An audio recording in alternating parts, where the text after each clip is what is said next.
Hey, how's it going, guys? This is your boy Hazzed, and today we're going to be discussing the top 5 reasons people are quitting Legion World of Warcraft. And there's actually a reason I'm talking about this. It's because the core raiding group that I generally am doing my raids with, my mythic raids, has decided to split up. And of course, there's quite a few reasons behind it, and quite a few of them ended up on this list.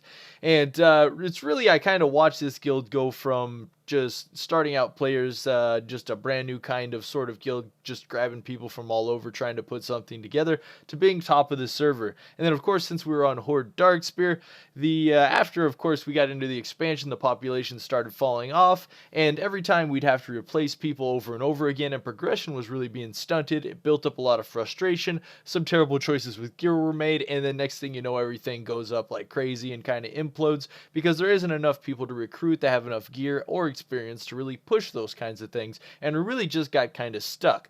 And people decided to split up, go their different ways. A couple people just kind of ninja server logged, just kind of jump servers. It got kind of dramatic and crazy. It was kind of interesting, and really kind of piqued this idea in my head to talk about this, and the reason being why I see most people quit the game. And of course, I'm mainly in a raid setting at the moment, doing some PvP, hanging out with PvPers and seeing what they say, and of course raiders a lot, and why those raiders and why a lot of the raiders in our core have left the game. But anyways, guys, let's jump into this. It's who we are, it's what we do, we've come so far, and now we pay the price, so don't even cry. The world is breaking down, and I cannot leave the ground. Starting off, there's 1,000 different reasons that anyone can stop playing the game. Now, the number 5 reason on this list, in my opinion, is going to be dueling / arena titles, PvP complaints, and world PvP. And the reason being, dueling right now and world PvP is so imbalanced that people generally die within a 3-second stun, especially if they're overgeared, kind of like my character here, who's got multiple legendaries, 886 item level. And for the most part, if I catch somebody in a Remorseless Winter stun, even outside of breath spec, of course 7.1.5 coming up, breath spec is going to be absolutely insane, which I guarantee people are going to die in that stun in world PvP. Like, I did a video a while back where people were dying in 4 seconds. It was a blood DK dying in 4 seconds with over 3 million health. So it's absolutely insane damage in world PvP. And that has killed dueling for a lot of people. Now you're sitting here thinking, who cares about dueling? Believe it or not, there's actually a big, large group of people that cared about dueling. Originally, that's how I made myself on the channel, was me going out and dueling people over and over again, all day, over and over again. Basically all the way through Warlords of Draenor. I just dueled, made my name, told people about my videos, told people about my guys. I just went ham, and that was what it was. And it's really just killed this group of people that really like to focus on dueling. Now, what I've gotten back, I've asked questions on my other videos of things like, do you still enjoy dueling? And of course, I asked people to leave their class. Well, a lot of the replies I got was, if you played Feral Druid, a Ret Pally, or a Rogue, you seem to be enjoying dueling. If you're the rest of the classes, you don't want anything to do with it. And I can second that motion playing a Frost DK, where a lot of my duels, it's so ridiculous what I have to do to try and make, try and compete with some of these other classes. And with certain classes, such as like a rogue, my dueling skills comes down to mainly RNG based, because it's whether or not I land a heal or don't land a heal to whether I can win the duel. And it becomes a little ridiculous as of Legion. I got to agree with that point. But mainly that's got to be number 5 is PvP complaints. There's a lot of people that just don't like the way it's going. A lot of the PvP class versus class is really bursty, and of course you insert healers with that. You got one team with healers, one team without healers, and it's even more one-sided than I thought it was going to be before, because of course they really buffed up healers by a lot. They really buffed them up in PvP at the moment, and it's making 2v2s, of course, end up to like 30+% dampening before somebody can actually land a kill, and it's kind of something that a lot of people were complaining about in Warlords of Draenor. That's kind of relapsing in Legion, is how strong the healers are, and it's kind of killing off double DPS in 2v2 arenas. Anyways, guys, that's going to be it for number 5. Let's jump to number 4. Number 4 on this list is going to be Legendaries. Now, this is something that the devs have focused on in 7.1.5 is, of course, Legendaries and how they work. Now, beginning of the game, basically everyone was farming for their Legendaries. And, of course, they didn't want any Legendaries. They wanted their best in slot Legendaries. Now, the difference between any Legendary and a best in slot Legendary, any Legendary is kind of like these boots that increase my haste or critical strike, whichever is higher. So, I mean, it's okay. You get movement speed. But, I mean, like, what's that going to do for my DPS on a boss? Absolutely nothing compared to an item such as... Let's see if we can bring it up real fast. I think I actually have it in my inventory on PTR here, now that I'm thinking about it. No. Yeah, actually, that one will work perfect. An extra empowered rune weapon charge. That would basically elongate the breath burst, making damage absolutely insane, and, of course, elongate it out in PvE situations. Giving you a lot more damage. Now, right here are the risks that I was looking for. It increases your Pillar of Frost damage, which increases your frost damage by 15%. It's absolutely nuts. Absolutely nuts.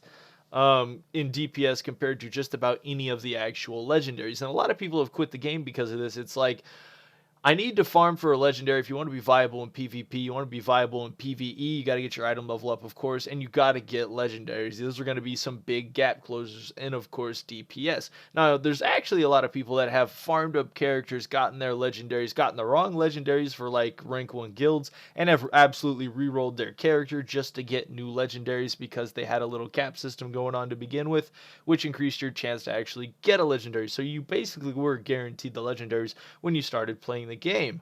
And this also killed the idea of getting legendaries for a lot of people, because I mean, what's the point of feeling special, of getting something when everybody else kind of gets it? That's one of the things a lot of people in World of Warcraft loved, was getting something that felt like it was different from the other people. Even though you were playing the same game and you want to be doing the same thing, people want to feel like they're special. There's no arguing that. People want to have the rarest sword. People want to have the rarest mount. People want to have items that nobody else can get anymore. I mean, that's really all part of the game. And I mean, everybody in the game at some point would really love just, happen upon a random item that no one else can get, and you're going, what is this? I mean, it would just make your week. You'd be running around in the game with that item for days, swinging around going, I got the first Warglaive in the game. That was absolutely amazing for people to see.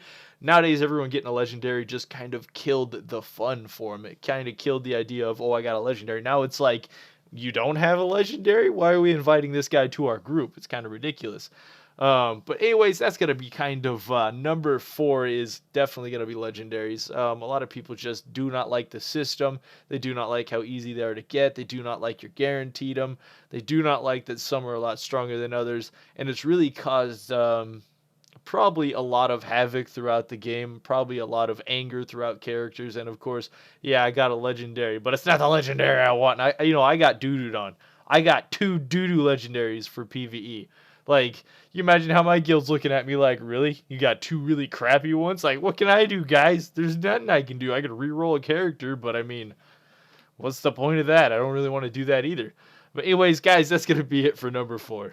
Number 3 is going to be IRL issues, in real life issues. Now, the reason for this is, surprisingly, a lot of people, because of the length that you have to play the game at the moment to get anywhere, based on either the RNG from the game or trying to get your legendaries or, trying to get the right artifact for your weapons, just trying to get the right things. A lot of people have ran into IRL issues, whether it's, your girlfriend harping on you, whether it's your parents saying you're spending too much time on it, whether it's, your school starts lacking from it or you're not getting enough sleep for your job. I've seen a lot of that going on with the raiding happening, of course, this expansion. Now, of course, since I was in a guild that was progressing instead of just clearing very easily on a small server, and we were, of course, top on the server, there wasn't much of a pool to pick from of people. And, of course, we kind of progressed through it at a slower pace. It was expected. And honestly, it was really fun to do. I mean, that's actually the true experience of the game, if you ask me. If I just went out and joined a guild that just kind of full clears at 7-7 like it's nothing at the start of the expansion because they practice it for, weeks on end on the PTR, it's not going to be too hard. It's not going to be, challenging. You're not going to get those memories with the certain people. It's going to just be like, yo, what's up, guys? Killing this boss. All right, let's go. So anyways, I had a lot of fun doing that, even though it wasn't like, the best guild in the world or anything like that. But, the experiences you take away from something like that is absolutely exciting. But the people, I got to know a lot of the people, and of course I kind of second here on what's going on with them. They say they can't play anymore. They say they got to quit, they got to step back. But IRL issue seems to be a big thing going on with current World of Warcraft, because you really have to dedicate a lot of time into this game, and it's been pretty crazy because I've dedicated a ton of time into this game already, and I'm still able to pump so much more into it. Just thinking about it, there's just so much more to do. I could go get gear. I could still go get mounts. I could still punch out more artifact level. I could just do all this stuff. It's insane how much you can actually do when you think about it. Now, a lot of people are kind of funny. I mean, think about computers for a second. If you ask somebody who never had a computer, what would you do with something that you could ask any question into it and get the answer you want? And they could probably come up with a lot of things. And you ask somebody who has a computer what you want to ask a computer, and they think about it and they go, I don't know. What should we ask a computer? It's kind of like the same thing. We've got all this stuff to do. What do you want to do in WoW? I don't know what I want to do in WoW. I just gotta stand around. And I also think that comes into with the burnt out factor, because the more burnt out you are, the more effort just doing small things can be, or how boring they can be. And at that point, if you're really burned out, guys, it's time to maybe take a couple days off and play a different game, and then come back after you're revamped up a little bit. That's kind of what I've been doing a lot lately, is here and there I'll kind of hop off WoW, maybe play some Ark, Evolved, or 7 Days to Die, or maybe... Actually, what I did purchase recently was Dark Souls 3. I really want to challenge. Maybe I'll make some videos on that, but I really don't want you guys seeing me scream like a little girl. But because I've never even played it. I've never even opened it before, but I don't know. Maybe we'll try it out sometime soon. But anyways, guys, let's jump to number 2. Now, this is one that was actually causing people not to play the game before the game even started. Now, I noticed there was a lot of hype train, a lot of people jumping on this. Was a lot of hate was pointed towards the game, was the simplification of many classes, and a lot of people decided not to play the game because of that. And I mean, it's kind of like a double-edged sword, something I've touched on previous videos, on how they've kind of given us less abilities but more uptime on our rotation, and they've kind of changed how classes work, how consistency is now stronger than burst. So it's really interesting to see how the game kind of transitioned from, Warlords of Draenor to, of course, Legion, within how that damage actually changed, of course, with the simplifying of classes. Now, the things that we saw them take away were these small things that would actually make huge differences in PvP in the long runs, and they kind of just decided to rip those out of the games. And to a lot of people, that was oversimplifying it for them, and really making the level cap, of course, for Arena a lot lower than it should be. And of course, we talked about on number 5, PvP being a reason that a lot of people quit playing the game, and the Arena titles. I slightly brought that up. Now, Arena titles this season, you had to be ridiculously high up in Arena rating just to get an Arena title. I think Challenger was like 2200 plus. It was like just something stupid. Like, you couldn't believe it. Challenger's usually like, you get on a character, you mess around with some friends, you get 1800, you guys get Challenger, and then all of a sudden it's like, whoa, you actually got to play Arena seriously to get a title now. Someone rocking Challengers 2200 plus. Like, when the heck did that start happening? And according to some of the things I've seen, that even like the top rated players, there was only, I think, maybe one or a few that actually got, like, what was it, something Gladiator for this season? I can't actually remember, that got the, I don't even know if I'm wearing any PvP gear, because it's worse than PvE gear, so no real use in wearing that, so I can't actually check. I don't even know what the name of the season is, because I don't wear PvP gear. Ridiculous. But anyways, I found that really offsetting. Now, that's going to be really discouraging to a lot of people, of course, within the community that like to push rating and, of course, get titles. Now, I myself am not a big thing with titles. Personally, I go ahead and throw on my Bloodthirsty title, and, I rip through people on the daily, and that's what I enjoy doing. Having Challenger or Rival, it just doesn't compare, in my opinion. Like, oh, he's a Rival, he's a Bloodthirsty. I mean, you guys see it. I'm just bloodthirsty, guys. This is the way it is. Just the way it is. But anyways, the simplification of many classes caused a lot of people to bail out and kind of reach out to some other classes, other games that seem to be kind of harder, and that's one of the reasons I'm kind of poking at Dark Souls 3 is I'm looking for a challenge as of lately, and I feel like that game can probably probably give me a challenge, at least what people are saying. Anyways, guys, let's get to number one. The number one reason on this list is not this game sucks.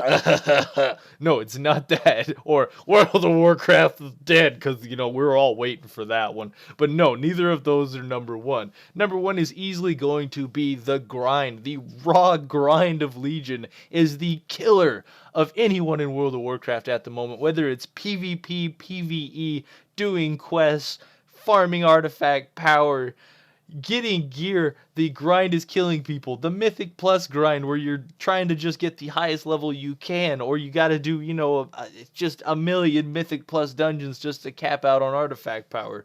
You know, the grind has cut down and killed some of the most dedicated players I have ever seen. And of course, some of the other ones into our list come into factor here, because of course, you're trying to get this huge grind of, you know, millions of artifact power while your mom's harping on you, your girlfriend's harping on you, you're trying to get your legendaries, and of course, your school grades are dropping, work's calling, and all this stuff starts piling up on you, and then people quit.